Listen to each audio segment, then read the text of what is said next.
Hello students, welcome to Maths Mantra, where learning meets understanding.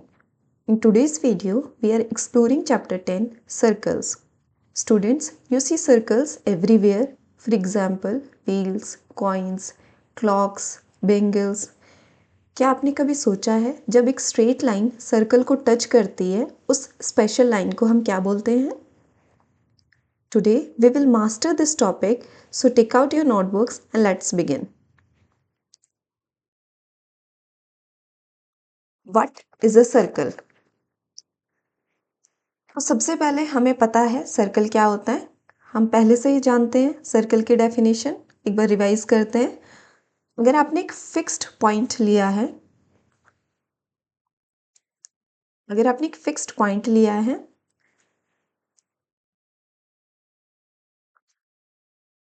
जिसे हम centre बोलते हैं, एक फिक्स पॉइंट ले लिया आपने और इस फिक्स्ड पॉइंट से सर्कल के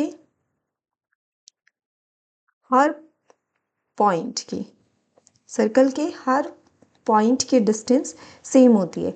अगर इस सेंटर से सर्कल के यहाँ तक की डिस्टेंस 5 सेंटीमीटर है तो आप कोई भी पॉइंट लीजिए सर्कल पर, सेंटर से उसकी डिस्टेंस 5 सेंटीमीटर ही रहेगी। ये आपका सर्कल है, यहाँ पर सेंटर है O। अब O सेंटर से सर्कल के हर पॉइंट के डिस्टेंस हमेशा सेम रहती है। ठीक है, अगर यहाँ पर आपने 2 सेंटीमीटर लिया है तो सर्कल के अब किसी भी पॉइंट से सेंटर तक की डिस्टेंस क्या होगी? 2 सेंटीमीटर। एक बार डेफिनेशन देख लेते हैं। A circle is a collection of all points in a plane which are at a fixed distance from a fixed point. एक फिक्स्ड पॉइंट से इन सारे पॉइंट्स की डिस्टेंस फिक्स होती है। ठीक है, और इस फिक्स्ड पॉइंट को हम क्या बोलते हैं? सेंटर। और इस फिक्स्ड डिस्टेंस को हम बोलते हैं radius. This is radius. Okay, centre से सर्कल के पॉइंट्स के बीच का जो डिस्टेंस है, इस डिस्टेंस को हम रेडियस बोलते हैं। और इन सब पॉइंट्स का कलेक्शन, ये जितने भी पॉइंट्स हैं जो फिक्स्ड डिस्टेंस पर हैं, इस फिक्स्ड पॉइंट से इन सब पॉइंट्स को हम बोलते हैं, इन सब पॉइंट्स के कलेक्शन को हम बोलते हैं सर्कल। ओके, नेक्स्ट, अगर हमारे पास एक सर्कल है और एक लाइन है तो क्या क्या पॉसिबिलिटीज हो सकती हैं? Circle and a line. देखिए, या तो क्या होगा, जो लाइन है हमारे पास वो सर्कल को बिल्कुल टच नहीं करेगी, या फिर सर्कल को वो एक पॉइंट पर टच करेगी, या सर्कल को 2 पॉइंट्स पर इंटरसेक्ट करेगी। ओके, तो इन लाइंस को हम क्या बोलेंगे? जब लाइन सर्कल के एक पॉइंट को टच करती है, इस पॉइंट को हम बोलेंगे पॉइंट ऑफ कांटेक्ट। इस पॉइंट को हम बोलेंगे पॉइंट ऑफ कांटेक्ट। एंड इस लाइन को हम क्या बोलेंगे? टेंजेंट। जब लाइन सर्कल के एक पॉइंट पर टच करती है, इस लाइन को हम बोलते हैं tangent to the circle. And जब लाइन सर्कल के 2 पार्ट्स पर इंटरसेक्ट करती है, इस लाइन को हम बोलेंगे secant of the circle. I hope दोनों में आपको डिफरेंस पता चल रहा है। जब लाइन सर्कल को एक पॉइंट पर टच करती है, उस लाइन को हम टेंजेंट बोलते हैं। और जब लाइन सर्कल के 2 पॉइंट्स पर इंटरसेक्ट करती है, इस लाइन को हम सेकेंट बोलते हैं। ओके, जो इम्पॉर्टेंट टर्म्स हमने पढ़ी हैं वो है radius, secant, tangent and point of contact. Radius क्या होती है हम सबको पता है।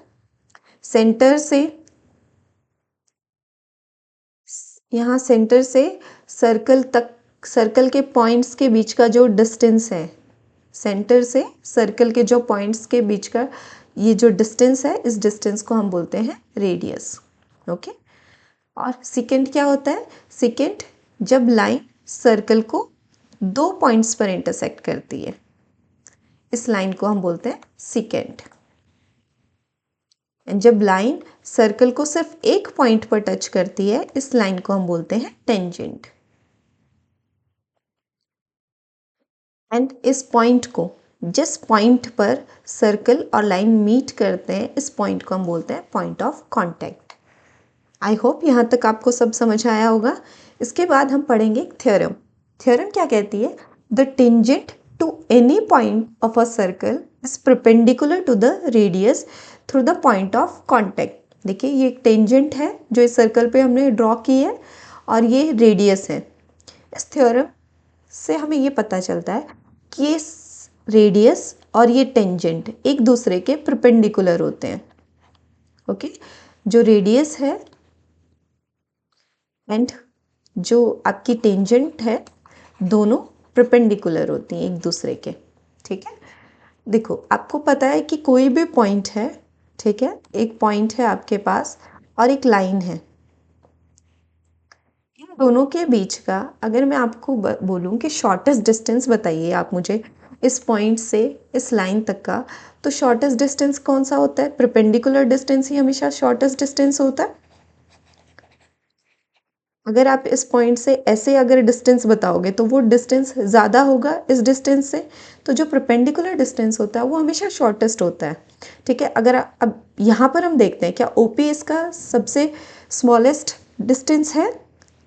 देखो अगर आपने कोई एक पॉइंट लिया, ठीक है, क्यू, अब ओ क्यू डिस्टेंस देखिए आप, ओ क्यू ज़्यादा है या ओ पी ज़्यादा है? जैसे यहाँ से यहाँ तक का जो डिस्टेंस है वो तो रेडियस है आर, और इसके बाद भी कुछ आपने प्लस किया है तब आपको डिस्टेंस ओ क्यू मिलेगा। O Q is greater than O P. ऐसे कोई भी आप पॉइंट लोगे इस टेंजेंट पर और सेंटर से उसका डिस्टेंस देखोगे तो वो हमेशा ओपी से ज़्यादा ही रहेगा। ओपी इसकी शॉर्टेस्ट डिस्टेंस है टेंजेंट और सेंटर की। ठीक है, तो इस शॉर्टेस्ट डिस्टेंस है इसको, और ये इसीलिए हम बोलते हैं कि ये दोनों एक दूसरे के परपेंडिकुलर है, रेडियस और टेंजेंट। थ्योरम समझ आई आपको? The tangent to any point to a circle, ये टेंजेंट है किसी भी पॉइंट पर आपने सर्कल के ड्रॉ किया है, टू द रेडियस, ये रेडियस है, through the point of contact, ये जब दोनों के पॉइंट ऑफ कांटेक्ट में जहाँ भी इनका पॉइंट ऑफ कांटेक्ट होगा टेंजेंट का और रेडियस का, उस पॉइंट ऑफ कांटेक्ट पे ये परपेंडिकुलर रहेंगे एक दूसरे के। ओके, नेक्स्ट थ्योरम है हमारी, the length of tangent drawn from an external point to a circle are equal. आपने एक एक्सटर्नल पॉइंट लिया, C is an external point, और C पॉइंट से आपने सर्कल पर दो टेंजेंट्स ड्रॉ की हैं। आपको टेंजेंट दिख रही है AC and BC। Let me choose the pointer. AC is a tangent and BC is a tangent. ये थ्योरम बोल रही है अगर आप एक एक्सटर्नल पॉइंट से दो टेंजेंट्स ड्रॉ कर रहे हैं किसी सर्कल पर, तो इन दोनों की लेंथ AC एंड BC दोनों की लेंथ इक्वल होगी। अब हम इसको प्रूफ करेंगे इक्वल कैसे होगी। आई होप आपको थ्योरम समझ में आई हो। थ्योरम क्या है कि एक्सटर्नल पॉइंट से आपने दो टेंजेंट्स ड्रॉ किए सर्कल पर, तो इन दोनों टेंजेंट्स का लेंथ इक्वल होगी। ओके, अब हम इन दोनों को प्रूफ करेंगे कि length AC is equals to length BC। इसके लिए हम क्या करेंगे, ट्राइंगल A, सेंटर को हम O मार्क कर देते हैं। Okay, then triangle AOC and triangle BOC। देखिए हमने कॉन्ग्रुएंसी पहले ही पढ़ी हुई है, हम दो ट्राइंगल्स को कैसे कॉन्ग्रुएंट प्रूफ करते हैं आप सब जानते हैं, 9th क्लास में हमने पढ़ा है।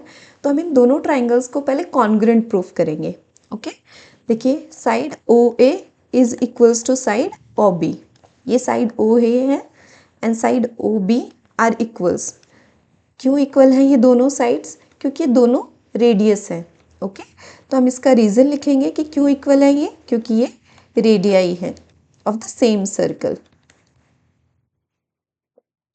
दोनों सेम सर्कल की रेडियस है इसलिए ये दोनों इक्वल है। ओके, नेक्स्ट इसके बाद साइड OC, OC साइड जो है, OC साइड जो है वो दोनों ट्राइंगल्स में कॉमन है। देखिए OAC ट्राइंगल में भी है OC एंड OBC ट्राइंगल में भी है OC। OC is equals to OC, common है दोनों में, common side of both triangles. Okay, and next is this angle A is equals to angle B. हम कैसे लिखेंगे इस एंगल ए को? Angle C A O. जब भी आप एंगल लिखते हो तो जहाँ पर एंगल बना है उसको हम हमेशा सेंटर में लिखते हैं। Okay, C A O is equals to angle C B O. Angle C B O दोनों क्यों इक्वल है? क्योंकि दोनों 90 डिग्री के एंगल्स हैं।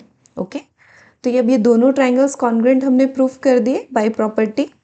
Angle AOC is congruent to triangle BOC। कौन सी प्रॉपर्टी से? Right, hypotenuse and side. देखिए, एक राइट एंगल है हमारे पास, एक हाइपोटेन्यूस है, ये हाइपोटेन्यूस है एंड ये साइड है। RHS रूल से दोनों ट्राइंगल्स कॉन्ग्रुएंट प्रूफ हो गए। अब जब दो ट्राइंगल्स कॉन्ग्रुएंट होते हैं तो उनकी कॉरेस्पॉन्डिंग साइड्स जो होती हैं वो इक्वल होती हैं। यहाँ पर कॉरेस्पॉन्डिंग साइड्स कौन सी होंगी? AC and BC। AC is equals to BC। Okay, तो हमारी थ्योरम प्रूफ हो गई। The length of a tangent, ये दोनों टेंजेंट की लेंथ थी AC and BC, drawn from an external point, जो एक एक्सटर्नल पॉइंट C से ड्रॉ की थी, दोनों की लेंथ इक्वल है। नेक्स्ट, अब हम NCERT के क्वेश्चंस सॉल्व करेंगे। Exercise 10.1, how many tangents can a circle have? देखो, एक सर्कल है हमारे पास। अब सर्कल कितने पॉइंट से मिलके बना है? बहुत सारे पॉइंट्स हैं। जितने भी पॉइंट्स होते हैं हर पॉइंट पर हम एक टेंजेंट ड्रॉ कर सकते हैं। ओके, यहाँ ये पॉइंट है, इस पर आपने टेंजेंट ड्रॉ की। यहाँ जो पॉइंट है इस पर आपने टेंजेंट ड्रॉ की। यहाँ इस पॉइंट पर आप टेंजेंट ड्रॉ करोगे। किसी भी पॉइंट पर आप टेंजेंट ड्रॉ करोगे तो एक पॉइंट पर एक टेंजेंट ड्रॉ होती है। पर इस सर्कल पर इनफाइनाइट पॉइंट्स हैं, तो कितनी टेंजेंट्स ड्रॉ होंगी? Infinitely many. Okay, next, fill in the blanks. A tangent to a circle intersect at a point. जो टेंजेंट है वो सर्कल को कितने पॉइंट्स पर इंटरसेक्ट करती है? हमें पता है एक ही पॉइंट पर करती है। A line intersecting a circle in 2 points is called a, एक लाइन है जो सर्कल को 2 पॉइंट्स पर इंटरसेक्ट कर रही है, उस लाइन को हम क्या बोलते हैं? Secant of the circle. A circle can have parallel tangents at the most. Circle के कितनी पैरेलल टेंजेंट्स हो सकती हैं? ओके, आपके पास ये सर्कल है, हम इस पे टेंजेंट्स ड्रॉ करके देखते हैं। आपने ऐसे टेंजेंट ड्रॉ की, एक यहाँ से ड्रॉ की, ये सेकेंड हो गया। फिर से बनाते हैं। यहाँ से आपने एक टेंजेंट ड्रॉ की, नीचे आपने एक टेंजेंट ड्रॉ की, तो कितनी टेंजेंट्स हो सकती हैं जो पैरेलल होंगी? At most 2।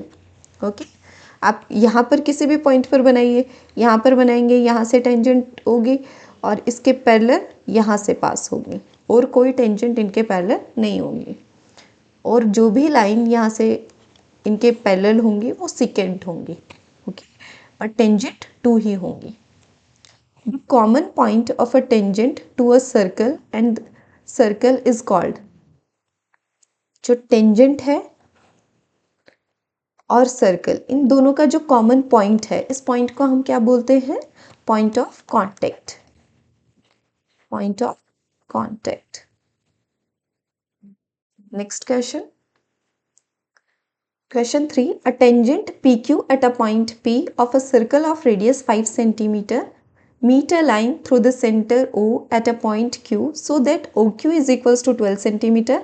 Length PQ is, देखिए ये डायग्राम है इस क्वेश्चन का। जो PQ है, PQ एक टेंजेंट है P पर। ये हमारा सर्कल है जिसका रेडियस O है, सॉरी सेंटर O है एंड रेडियस है 5 सेंटीमीटर, और जो OQ लेंथ है वो आपको ऑलरेडी गिवन है 12 सेंटीमीटर। आपको PQ लेंथ फाइंड आउट करनी है। ओके, तो हम कैसे फाइंड आउट करेंगे? हमें पता है जो रेडियस है और जो टेंजेंट है ये दोनों एक दूसरे के परपेंडिकुलर होती हैं। अभी हमने थ्योरम रीड की थी, तो हम उसी की हेल्प से इसको सॉल्व करेंगे। हमें पाइथागोरस थ्योरम लगा सकते हैं, क्योंकि एक राइट एंगल ट्राइंगल है, तो इस पर हम जब पाइथागोरस थ्योरम लगाएंगे तो पाइथागोरस थ्योरम क्या होती है? Perpendicular square plus base square is equals to hypotenuse का स्क्वायर। यहाँ पर जो परपेंडिकुलर है वो क्या है, Q P square, base is O P square and hypotenuse O Q square. Okay, ये हमने इस पे पाइथागोरस थ्योरम अप्लाई की। अब QP की लेंथ हमें फाइंड आउट करनी है, तो QP को हम एज इट इज़ रखेंगे plus OP square. OP length हमारे पास गिवन है, रेडियस है 5 square is equals to OQ की लेंथ हमें गिवन है 12 centimetre square is equals to QP whole square is equals to 12 square. ये 5 स्क्वायर इधर प्लस था, आप साइड चेंज करेंगे तो ये माइनस हो जाएगा, माइनस 5 स्क्वायर। 12 का स्क्वायर क्या होता है 144 एंड 5 का स्क्वायर होता है 25। तो QP स्क्वायर की जो वैल्यू आएगी वो कितनी आएगी 19, sorry 119। This implies QP is equals to under root 119. D is the correct option. Next question. I hope ये आपको समझ आया होगा। Question number 4, draw a circle. आपने एक सर्कल ड्रॉ करना है इन 2 lines parallel to a given line. एक आपके पास कोई भी एक गिवन लाइन है, आपको इसके पैरेलल 2 लाइंस ड्रॉ करनी है such that one is tangent, एक लाइन टेंजेंट होनी चाहिए and the other a secant to the circle. जो दूसरी लाइन आप ड्रॉ करोगे सीकेंट होनी चाहिए। ओके, टेंजेंट हम इसके पैरेलल ऐसे ड्रॉ कर सकते हैं जो एक पॉइंट से टच करेगी एंड सीकेंट जो 2 पॉइंट्स को टच करेगी। ओके, तो ये सीकेंट हो गई, ये टेंजेंट है एंड ये गिवन लाइन है।